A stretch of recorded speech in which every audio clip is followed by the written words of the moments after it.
Après le choc et la révolte, après les protestations, la crainte, la colère, l'anxiété, la guerre en Ukraine est en train de s'installer dans la durée et de nouvelles émotions nous menacent, l'accablement, le découragement, la lassitude et la crainte d'une banalisation.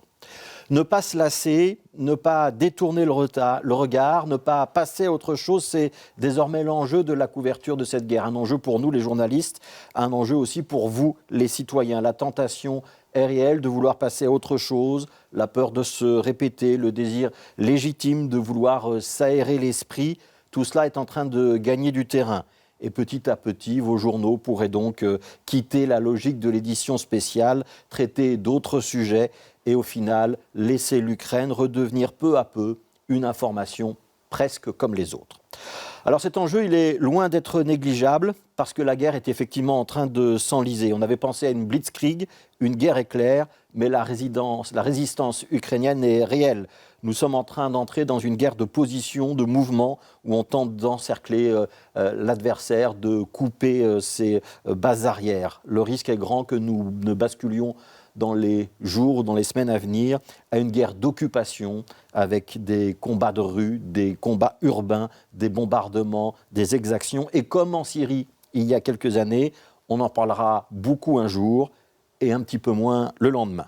Alors c'est vrai, nous sommes encore loin de cette situation. Nous aurions même tendance à ne plus trop savoir où porter le regard sur la situation militaire, sur l'exode des civils, sur l'arrivée des réfugiés en Europe, sur les conditions un peu chaotiques de leur enregistrement à Bruxelles, sur les prix du gaz et de l'essence, sur la réaction européenne, sur le sommet de Versailles, sur l'inquiétude nucléaire quand on apprend que la centrale de Tchernobyl est privée d'électricité.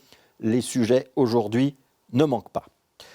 Mais dans cette avalanche d'informations, nous ne pouvons pas éviter de regarder avec lucidité ce qui s'est aussi passé en Ukraine ces dernières années, avec un nationalisme bien réel, la présence de groupes radicaux et paramilitaires, un petit peu comparables à ceux qui se sont développés en Hongrie. Nous ne devrions pas non plus détourner le regard quand des Belges décident d'aller se battre aux côtés des Ukrainiens. Parce que cette démarche, aussi noble qu'elle puisse paraître, elle n'est pas très loin de celle du djihad, même si on n'emploiera pas le même terme puisque nous sommes entre Européens, mais c'est sans doute le même danger qu'il faudrait cette fois-ci essayer de traiter à temps. Alors non, il ne faut pas baisser les yeux, ne pas vouloir passer à autre chose, regarder la vérité bien en face sans s'enlacer, même si elle nous fait mal au cœur. Nous le devons aux Ukrainiens, mais nous le devons aussi à nous-mêmes.